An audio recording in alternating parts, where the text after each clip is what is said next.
there, everyone. I am Tracy Fines, your flipping queen, and today is Mindset Mondays, and thank you for joining me on my presentation today. I hinted in my last video actually that I wanted to share more about how I manifest, what I actually do to bring things about into my to come into my life. So I'm talking, of course, about real estate because that is my passion, my world, and of course I drive around and I've been curious my whole adult life about houses, and I drive around and I look at houses and I think about houses, and I love studying maps. I'm like a crazy person that loves studying maps. I'm very spatial oriented, and I like to see how things look, 2 dimensions, but also 3 dimensions. It's just like kind of who I am. That's just my geekiness in me. So this property that I just put an offer in last week, on Thursday, and this property I have been manifesting probably since it first came out, I think in the beginning of the year in January. So this is a beautiful heritage Victorian home, 5,000 square foot house in prime downtown location in my city, which I'm in Toronto, Canada. And it's like one of the it's like on my list of things that I want to do, right? It's a goal for me to renovate and restore and bring back all the glory and all the beauty that this property probably once was. And it's a turn of the century home.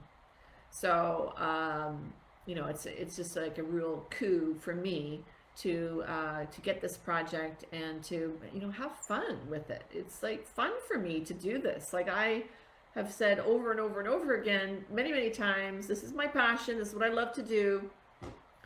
And it's fun for me to challenge myself and grow. And it's also a little scary, but that's the way you grow, right? Is to take on challenges that do, make you think a lot and make you work for it. So what have I been doing? So here's how it's unfolded for me. Of course, I saw this property on the MLS multiple listing service. It's called here. It's basically the market. I saw it on the market. Great property, love it, and I really just took the photograph from the internet, and I put it into my photos on my phone. So that's one thing I did. So then I would just see it on my phone quite often, because you scroll through your photos and there's the house, right? So it would just remind me that this is something that, again, bring my attention to it. Okay, because what you think about most often is what comes about, in your life. So I'm thinking about this house, and I have it on my phone, so I'm looking at the photo. So that's one thing I did. And then I also took that photo, and a lot of my followers and members will know this about me, that I put that photo in my webinar. So in my slide deck, I put the photo in my webinar and said, this is my next project. So then I started telling everybody, like the whole world, because I have people coming to my webinar from all over the place, and I'm telling the whole world now, this is my next project, right? And I put, not only is it my next project, but I also put it that I'm going to do my TV show with this property. This is going to be my flip for my pilot of my TV show. And so this is how I carry on, is I talk all about, how this is my property, this is my next project, it's going to be on my TV show. I build a complete story around this property. And this is really key, because it takes on a life it takes on its own life and becomes very real to me, very energetically real.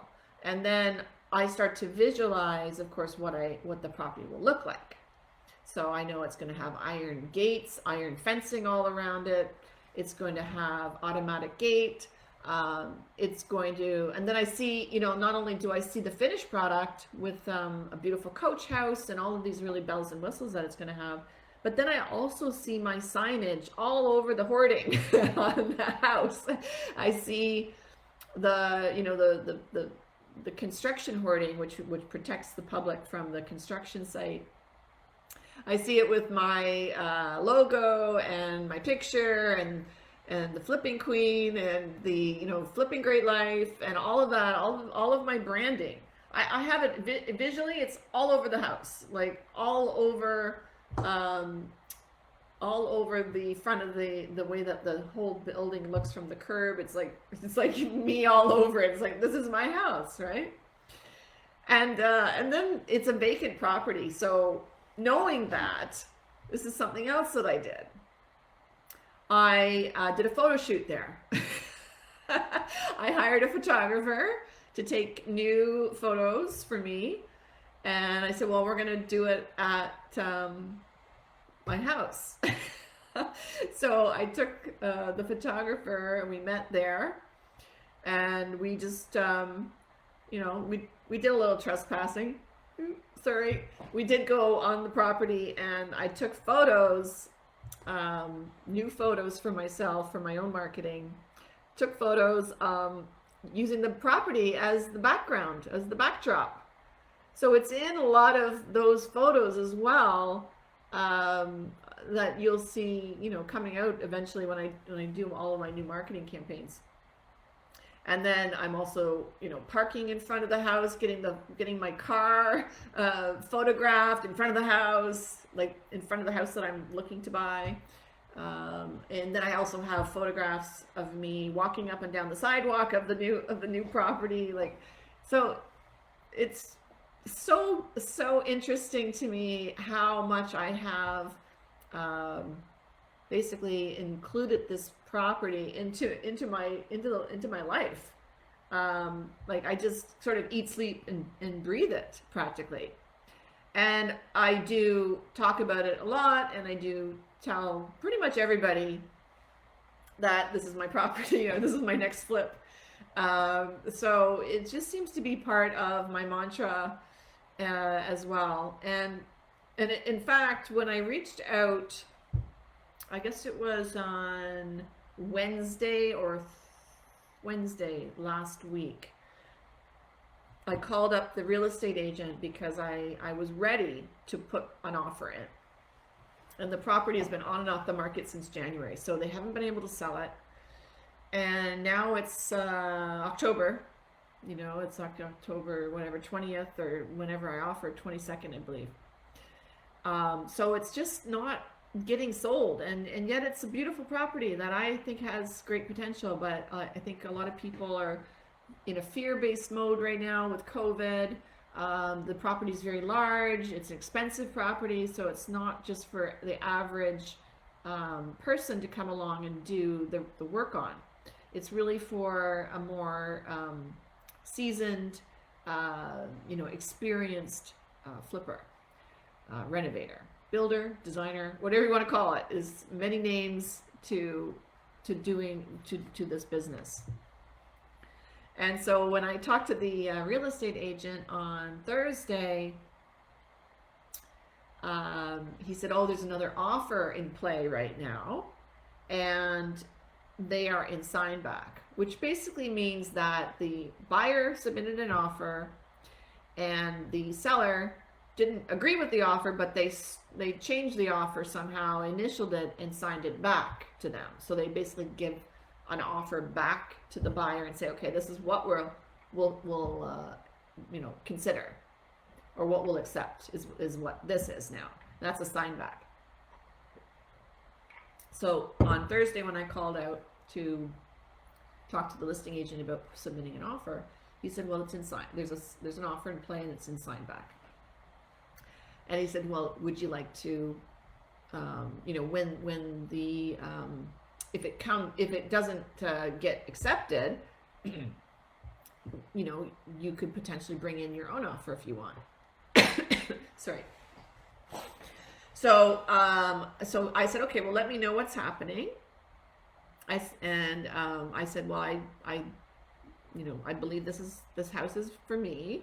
And I told the agent the whole thing. I said, you know, I've been going back and forth about this house since January, and I believe that this house is intended for me, and I am going to restore it to its former glory, and maybe even better than former glory.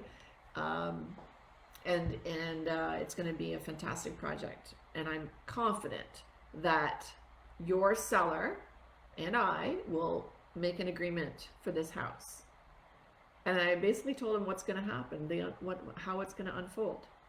And he's like, you know, you are like one crazy ass chick. Like, how do you know all that? Or I mean, I don't know what planet you're from, but whatever, lady. And I said, okay, well, I'll just I'll wait to hear back from you. And so the real estate agent, the listing agent, did call me not too long after that and said, okay, the buyer is coming back with another offer. So now you have an opportunity, if you want, to bring in your own offer, and you can compete with this other offer.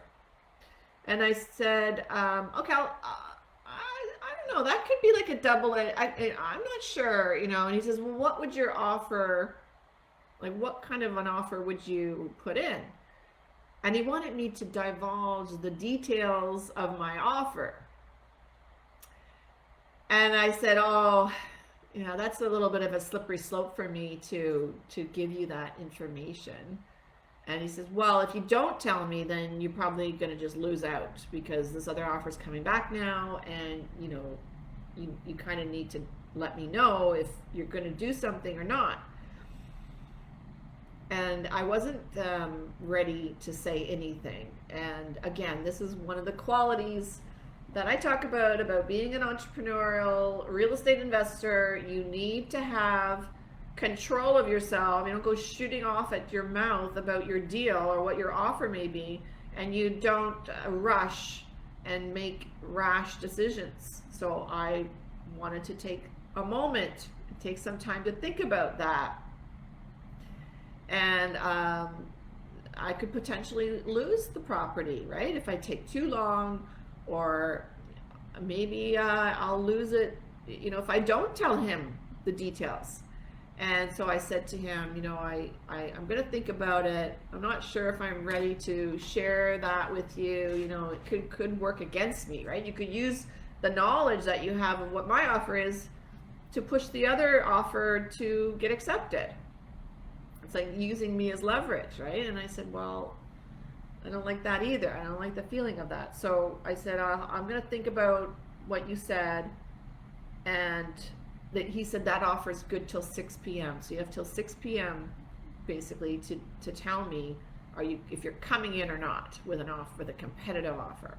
And I said, okay.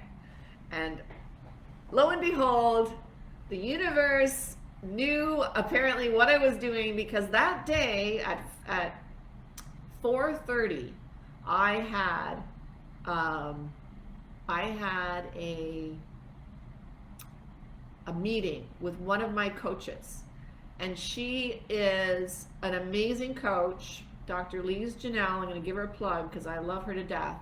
And she is a spiritual energy person that I go to see, and we do what we call muscle testing. And basically it's a technique that you can speak to, you know, kind of your higher self.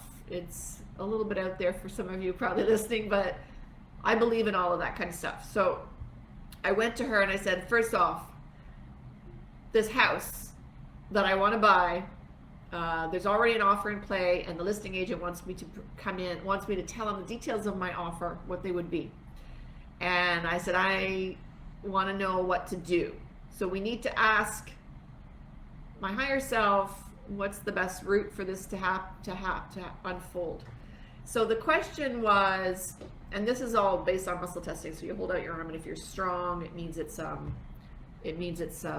good or positive. And if your arm goes down when she asks you a question, when she pushes on it, then it says, you know, that's not the direction to go, basically. So she said, okay, the question is, can I trust myself, my instinct, my judgment about this other agent? You know, can I can, sorry, I had to put it in the positive. I can trust myself, I can trust my instinct on whether or not to divulge the information to the agent. And of course, my arm tested strong. So it was positive. So I could trust myself. And so Lee said to me, well, what does that mean to you? I said, well, I can trust my instinct. And she said, what's your instinct? I said, well, I don't want to tell him a thing because he's going to use it against me. And she says, right. So that's your answer. So right at 5 o'clock, now this is getting down the wire, he's texting me already saying, like, what the heck are you doing? You're making us wait to the end degree here. And I went and texted him and I said, I've decided to be patient and let whatever happened with that offer happen, and then you can let me know if that offer dies. But I'm going to just hold my tongue, and I'm going to just be patient here and wait for you. So shortly thereafter, maybe around 7, I don't remember exactly the timing, I get a text from him, and he says, I don't know what happened. He says, I don't know what happened. That offer died. That offer died. Like, it shouldn't have died. It was a decent offer. And he says, honestly, I don't get it. And I just was like laughing to myself because I'm thinking, well, I have such a powerful connection to this house. I got it. I understood what was happening. It was, you know, it was meant to be for me. That's what I thought anyway. And so then I put an offer in on this property without that competition, without that other buyer there. Now, what has ensued since then is also very interesting. So since then, I put my offer in, and another offer came in to compete with me. This is real estate, guys. This is what happens in the real estate world. So another offer came in competing with mine. I had a condition on mine, and that was one of the reasons why I did not want to compete. It's very hard to be competitive in a hot market. It's pretty much impossible to be competitive in a hot market if you have conditions on your offer. In fact, it's usually just a big waste of everyone's time. But I could not give up my condition. I refused to give up my condition, so I had to compete with another offer. And I thought, okay, well, the only thing I can do to improve my offer is to make the price a little bit sweeter. So I upped my price about $125,000 to $3.7 million to buy this property. And, you know, I basically said, okay, well, if it's meant to be, then it's going to be mine. And I have to basically release that to the universe and say, well, if it's meant to be, it's going to come back to me. And I have to be unattached to the outcome. Okay, I'm not going to stress out over it. I'm not going to get all upset about what I could have done better. I mean, I'm doing the best I can, and that's it. And so later on that evening, I guess it's now Thursday evening, the real estate agent calls me and he says, the owner has agreed or has accepted the other offer. And I was like, oh, yeah, okay. That's not a really great news, right? But then he says, and it's conditional as well. So it's conditional until Wednesday, the following Wednesday. So it's still not lost. It's still going on. So we will find out on Wednesday if they come back to me and say, okay, it's still your opportunity. Do you want to resubmit that offer of yours or not? And all I can say is to be continued right now. But it's a very interesting, and dynamic situation. And lo and behold, during this whole time that I'm speaking to the listing agent, he actually tells me that the neighbor wants to sell. And the neighbor's property is just as large, but actually kind of prettier. And so now I've got, my mind is expanding somewhat, saying, oh, maybe that's the house that I'm intended to get. It's just so similar in so many ways. I just had the wrong address. It's just the next one, which is really kind of intriguing. So I don't know. I mean, I also really love the idea of getting both of them and doing them both, because both of them are flipping fantastic, I believe. So stay tuned, to be continued. That's how I manifest properties. And I'm doing the same thing, by the way, on another several properties. I visualize what it's going to look like. I see myself there. I have another one that I'm also looking to acquire, and that's got an infinity pool on the ravine. Like, there's so many things. So this is the way that you can bring amazing opportunities into your life. Okay, is to basically have a burning desire for them, and to create that, where you see it, where you think about it often, where you you put it into your life somehow. You inject it, like I have with photos, talking about it to people, telling them it's my house, this is my next project, it's going to be my TV show. Anyway, I think you get the idea. So that's how I do it. And it's really about being a creator and visualizing what it is you want to do. And that's not just for real estate people. That's across the board. Whatever it is you want. You want, a fit and toned body. Start visualizing that and taking the steps towards it, and you'll get it as well. All right, it's been a pleasure to share all this wonderful subconscious higher self stuff that's really magical, and I hope that you will consider what I've shared with you today and maybe incorporate it into getting and achieving the goals that you've set out for yourself. So I'm Tracy Fines, the Flipping Queen, and I am so grateful that you have joined me here, and I hope that you will this will inspire and motivate you and take you up to the next level. So take care, everyone, and I'll see you on Thursday for Flippin' Thursdays.